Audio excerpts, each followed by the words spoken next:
It's weekend wrap-up time, so let's go over what happened in the Islanders prospect pool on April 22nd, 23rd, and 24th.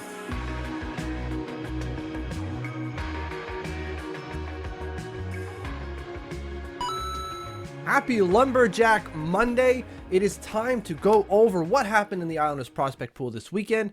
So like I do every Monday, not only do I wear plaid, but I'm going to flash a bunch of names and numbers on the screen.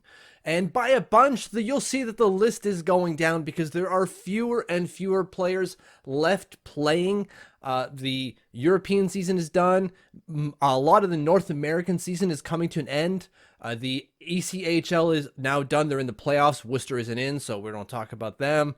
And it's slowly winding down for other leagues, right? The NHL's got a week left, and the AHL is entering the playoffs soon. So it is slowly winding down. So again, you're going to see fewer names there. I've still kept 3 aside to talk about, though. So here are the names and numbers, and then we'll get to talking about those 3 players.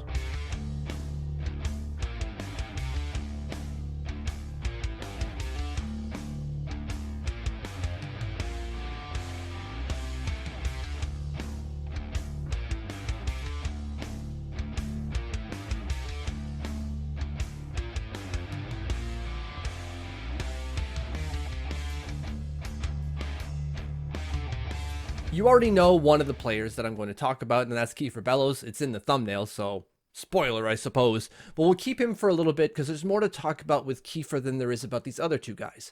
And the first one is Ruslan Iskhakov, who is back in the squad for Adler Mannheim after missing a couple of games.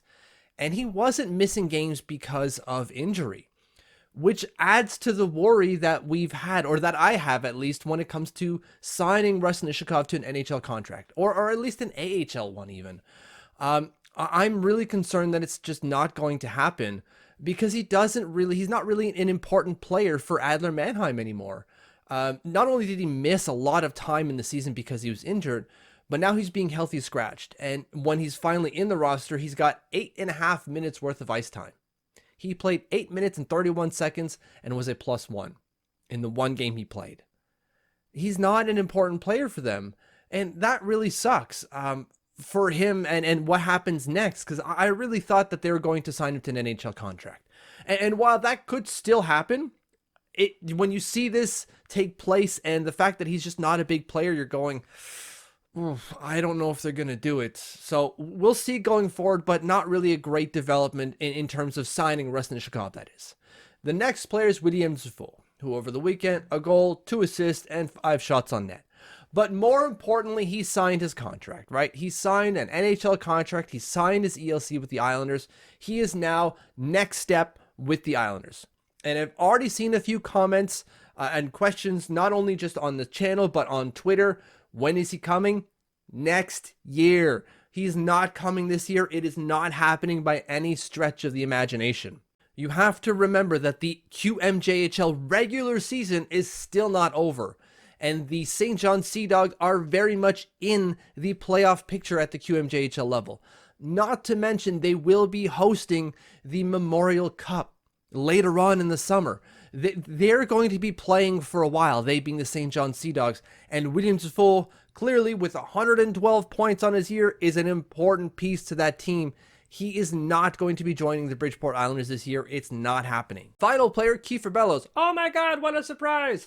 1 goal, 1 assist, 6 shots on net, and he had 12 minutes and 45 seconds of ice time on average. Now, keep in mind that I round up my average ice time here to the nearest 15-second mark, just because the give or take a couple of seconds here doesn't really change the overall impression of how important he was or how utilized he was. 12 minutes and 45 seconds still gives you a pretty good sense of how utilized he was over the weekend.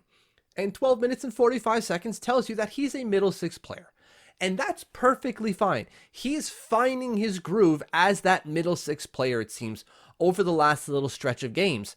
And you need that. You need middle 6 players that can add a little bit of offense, that can play a physical game, get pucks towards the net, and just be a general positive on the ice, even if it's only like 12 to 13 minutes a day.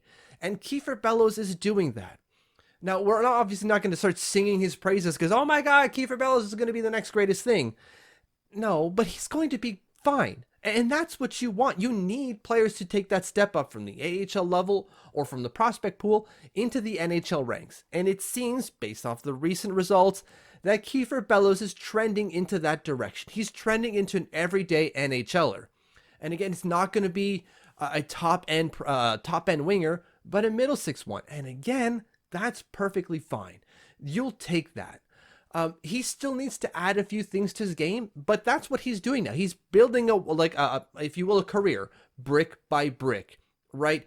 Every game he's adding something more to it, whether it's a big addition like putting up goals or a small one like just being not on the ice when someone scores against you. He's just adding a brick, right? Finding that groove, and he's building himself a nice little NHL career.